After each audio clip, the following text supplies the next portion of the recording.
I was buried in $40,000 of student loan debt. I had no real dreams for my future other than I just thought I would be stuck as a teacher my entire life. I wasn't happy, and now I have a business that I love. I've generated millions and millions of dollars online. I've got multiple employees. I was able to buy my wife a Mercedes cash. We're about to build a 7-figure house this year. My life is exactly how I want it to be now, but I never thought it would be this way. I never thought I would become a millionaire, but I have. And it's because I started an online business.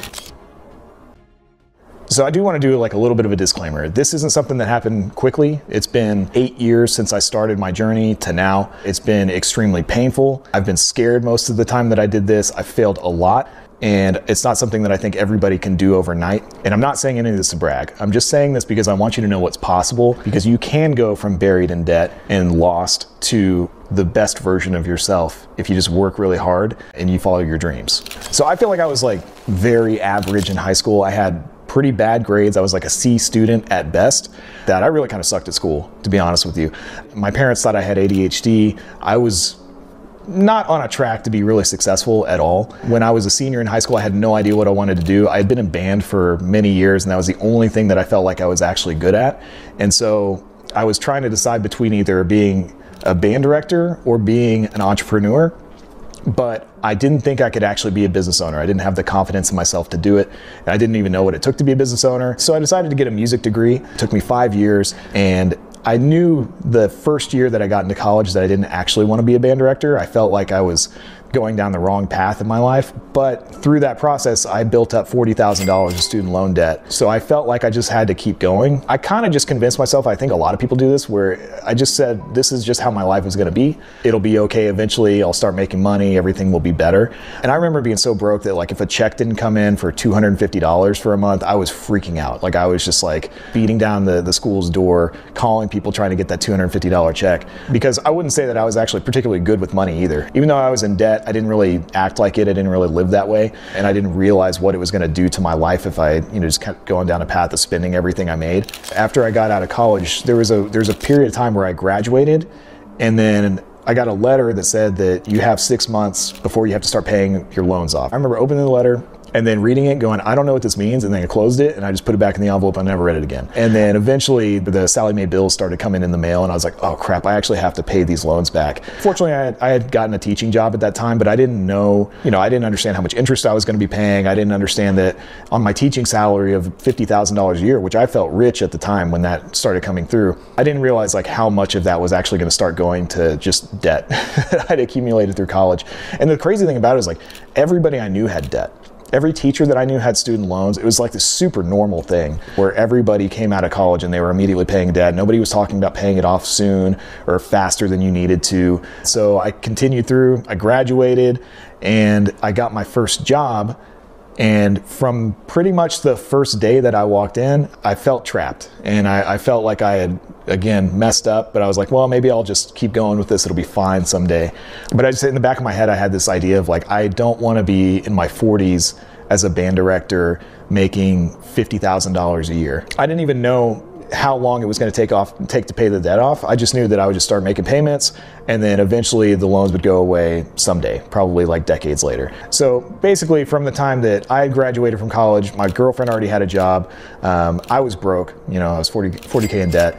We decided to move in with her parents, and we rented a 10 by 10 bedroom for $500 a month.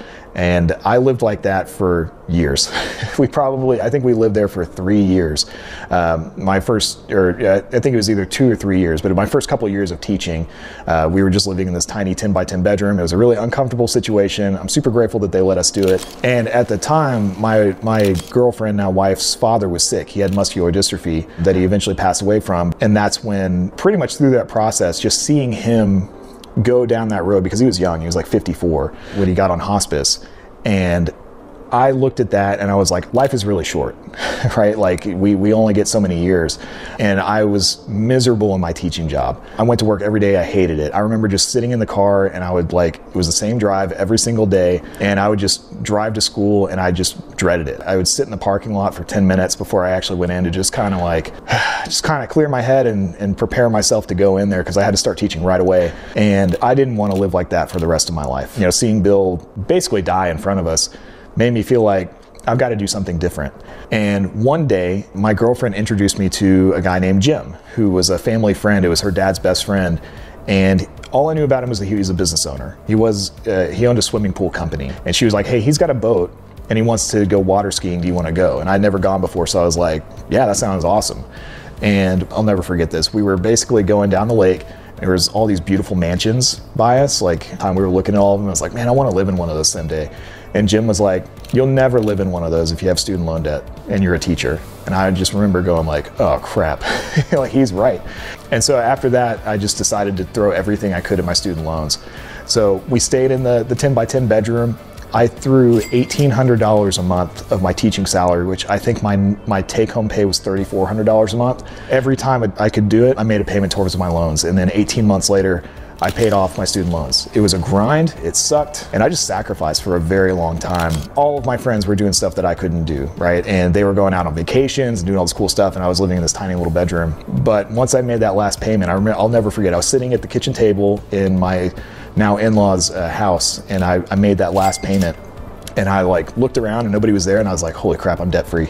Like, this is amazing. I had seen all these, I started researching like ways to make money online. I saw this blog, budgetsaresexy.com, and this guy Jay Money was making 80 grand a year as a blogger.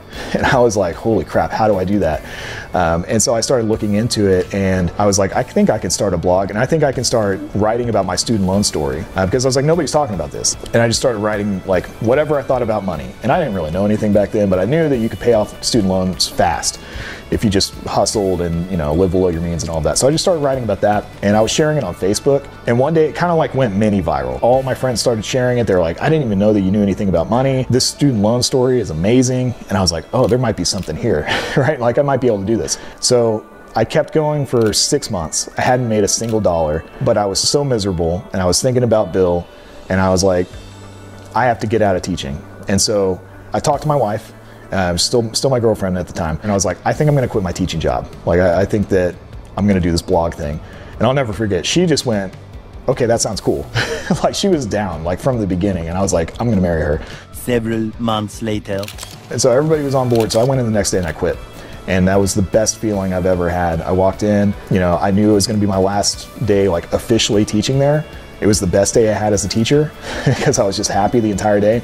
We got to the end of the day, just me and my boss in the office, and I was like, hey man, I gotta talk to you. I'm gonna quit my job. I'm starting this blog, and you can't change my mind. I'm already out. You know, so I'll never forget driving out of the parking lot the last time, just knowing like, I'm never going back to this. And then that is where all of the really scary shit started, because it was really cool thinking I was gonna quit my job and become an entrepreneur and start this blog. I didn't make money from the blog for 6 months, like $0. And that's when reality hits you, right? Like, I took the leap of faith, and I felt like I was well prepared for it. After I had stopped paying my student loans, I was just putting money away every month. So I had a little bit of a nest egg that I could fall back on. But that's when things got scary, and that's when things got dark. And I woke up for the first time in my life, I had a panic attack at like 3 in the morning. Because that's when it all set in. It's like when the paycheck goes away, that's when things get real, right? Like, that's when you become an entrepreneur. And so I was like, well, what can I do, right? And I had recently proposed to my girlfriend, so she was my fiance at the time. And I remember the jeweler that made my wife's ring, his website sucked. It was really bad. He had somebody managing it, and through the process of buying the ring, he kind of talked to me a little bit about like what I do. And I was like, I'm a blogger, even though I was not making any money doing it. I was telling people I was a blogger. And then one day I just kind of pitched, like, I was like, hey man, your website's not very good. I think I can make it better. And so we jumped on a call. He was just like, well, what do you think you can do for me? And I was like, well, I can basically do everything I'm doing for Million Money Man. I can write content. I can try to see if I can get it to rank in Google for, you know, the keywords that you want to rank for. And he was like, okay, so how much would you charge me? And I had to think about it because I had never pitched anybody any services before. I didn't even know what the service was worth.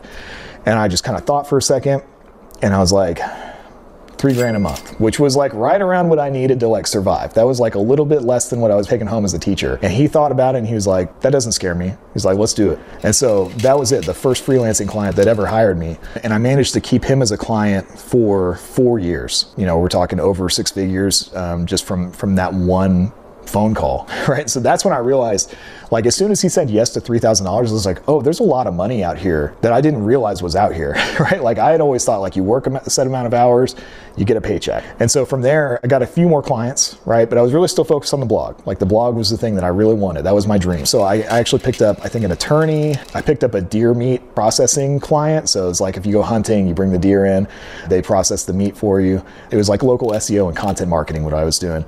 Also email marketing. So that's how I learned email marketing. That's how I learned how to do Facebook ads, because I was so scared of losing my clients because I had nothing to fall back on, that I had to learn all the skills, right? And I was self-taught. It was like a lot of YouTube. It was a lot of Google, trying to figure out how to do things, and a lot of just testing and failing. But I built a nice little content marketing agency, but I still wanted to do the blog. And so I was just like hustling on that. I was writing content all the time. I was on social media constantly.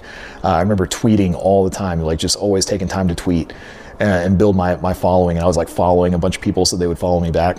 And then September, I think it was September of 2016, after I'd been grinding for a very long time, not making any money, I had a reporter from CNBC reach out. And they were like, hey, we saw your student loan story. And I don't even remember where I shared it, but they were like, we saw your student loan story about paying off $40,000 in 18 months, and we want to interview you. And then the story went live on CNBC. And that was when I started making money with the blog. It was the first time that I had enough traffic that I could actually monetize it. And I started doing affiliate marketing. So basically, from the time that I started the blog to when I got the CNBC feature was about a year of just like complete grind, $0 coming in, and just hoping that it would work out. And even honestly, when the CNBC story happened, I wasn't getting rich by any stretch. I think that month, I made like $1,100, something like that. But that felt like a lot to me. And I remember I actually got a sponsored deal. It was my first sponsored deal ever. It was $400, and I like negotiated the deal, and I thought it was like hot shit, because I was like, I'm going to charge $400 for this. And really the bulk of what I was still making was coming from the agency work. Like the service work it was reliable, it was steady. So like all in all, I was probably doing somewhere between 60 and 70K top line revenue a year with the agency work, which still was great. Like the margin, it was me doing all the work. So I was still making good money. At least I felt like that was really good money at the time. And so I was kind of splitting my time 50-50. And then there came a time where I wanted to make my first info product. I wanted to teach people how to do the digital marketing that I was doing myself. I really felt like the way to go was like the courses, because I felt like courses would give me leveraged, I could time leverage the courses. I could sell them passively. And I had seen all these people in the blogging space that were making money with courses. So I was like, well, I want to do that too. And I had a friend from high school that I knew was doing Facebook ads. His name was Mike Yonda. We got on a call and I was like, hey man, do you want to like partner up? You want to do this together? And so we kind of came to an agreement on the course. And so we put the course together, and the first email went out. And I remember we sat there and we waited for sales to come in. And we're like, is this going to happen? Like, are we going to get a sale? And then I think it was probably 10 minutes later, the first one came in, and we were like, holy crap, we did it. We sold a course. And then it was like another notification and another one and another one, another one. And it just started flooding in. And we did 25 grand the first day with a $247 product, right? So we were like, holy crap, that was the most money I'd ever made in a day. And then the next day it was slower. And so we were like, oh no, is it dead? Like, are we going to make it? And we thought, we ended up doing $12,000 that day. And so we thought like, oh man, it's weird how it went from like feeling like we had just crushed it to even doing $12,000, which is still more than I had made in a day. We thought it was failing. And then Sunday came.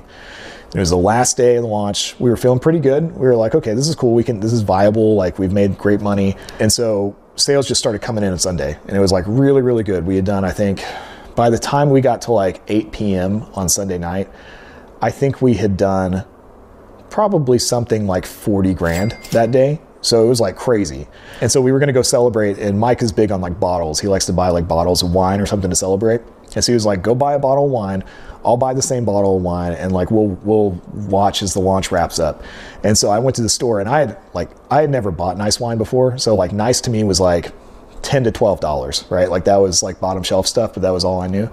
And so I remember sitting there and looking at, like, I walked in the store, I was looking at these bottles of wine. And I saw this one called Papillon that was $50. And I for legitimately probably 5 minutes sat there and stared at it. And I was like, should I spend this money on this wine? I had no idea. I thought it was like a bad purchase, whatever. So I was sitting there, I really struggled with that. And then I remember looking down at my phone. From the time I had walked in the store from my car, we had made like $3,000, like in 5 minutes or something. And so I was like, all right, I'm gonna buy the wine. So I bought the wine, we went home, we sent the last email out, 8 p.m., we hit the send button, and we did, I think, $70,000 or something crazy within, the next 4 hours. So all in all, first course launch we ever did, we made $136,000 in revenue in 3 days. And we shut it down for a month. We reopened it in March, and we did another $129,000 of revenue. And we went from there, those first 3 months, to our first $1 million in 14 months, all with a less than $300 product. And so from that moment on, I was like, I'll be able to make money no matter what, because now I know this skill, right? Like now I can launch and create anything. And really from there, it's just progressed. We've done well over 4 million, probably somewhere between $4 and $5 million with that business. And then the pandemic hit. That's where we started to run into our first struggles as a company over at Laptop Empires, because obviously, you remember the entire world shutting down. We taught a course that taught people how to do local Facebook marketing for like brick and mortar companies. So obviously, that's a tough sell in the pandemic. And we were fortunate, like it still sold and businesses didn't shut down, right? Like if you remember, there was a period of time very, very early in the pandemic, things did shut down.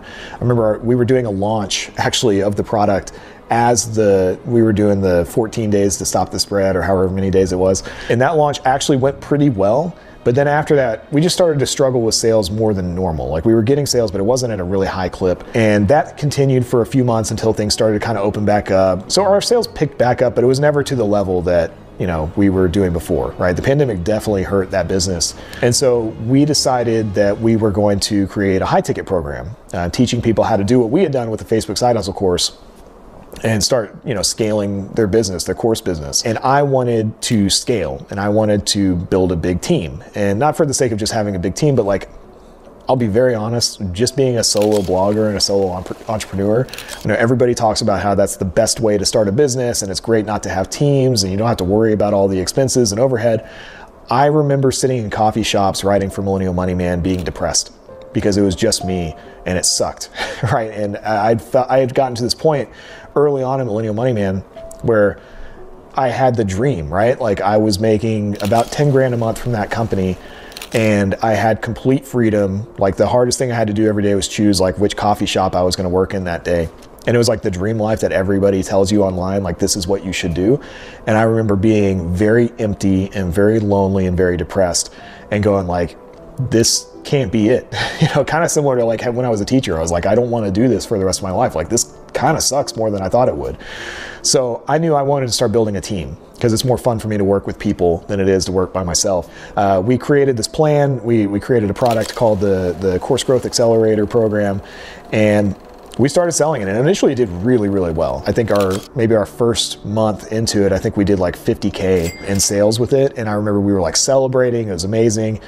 We had a really good sales team, we had a really good setter at the time and a really good closer.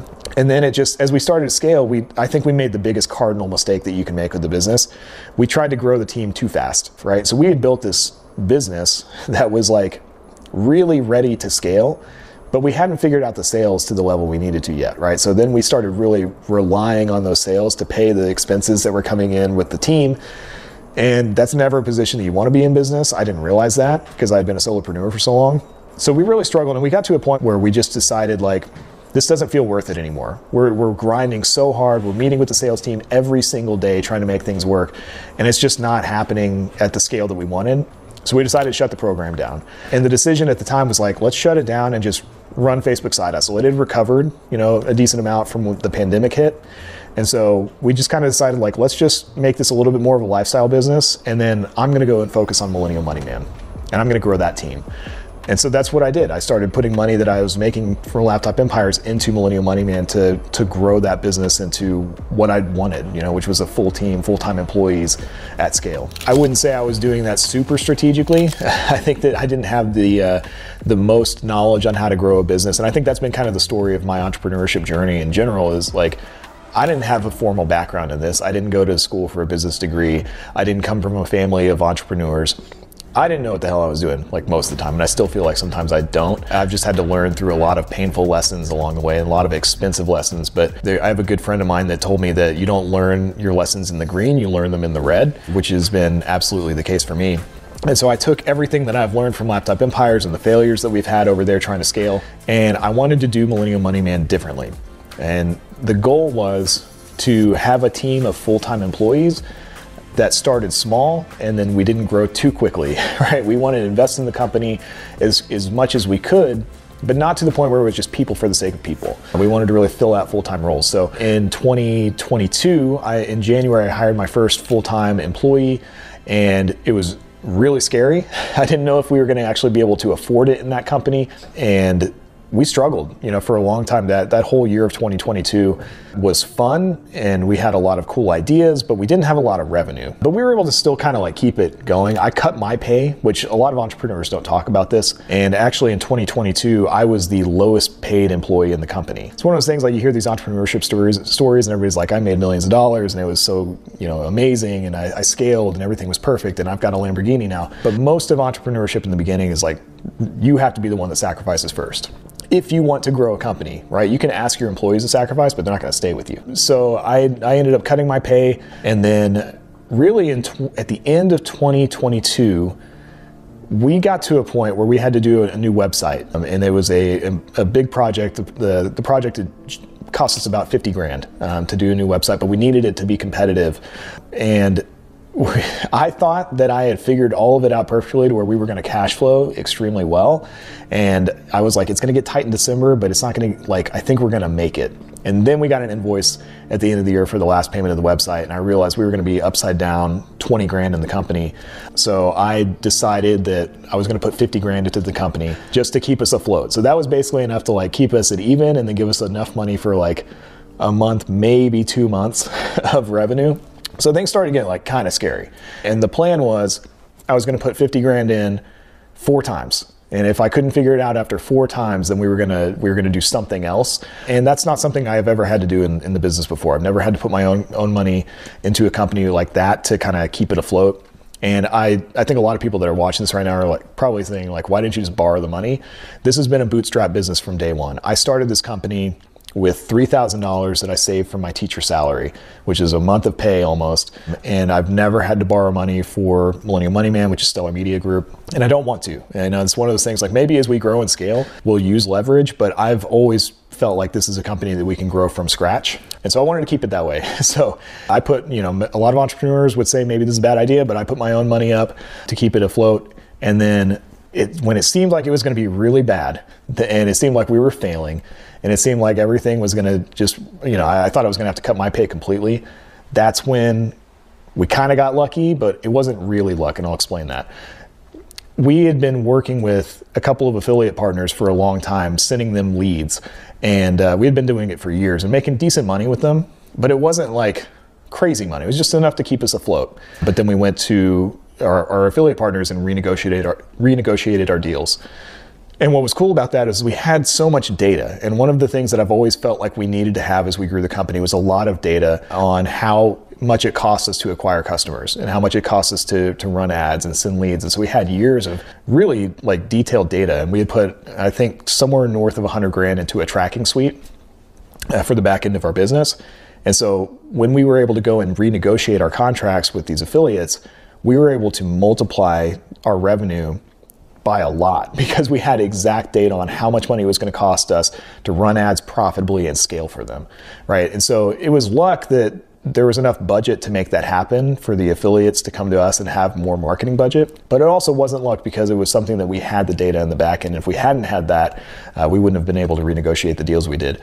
And so with the mixture of creating our own products out of kind of desperation, to be honest with you, and also renegotiating deals and scaling up our ad spend, we were able to go from me having to put 50K into the company just to keep it alive to revenue in 2023.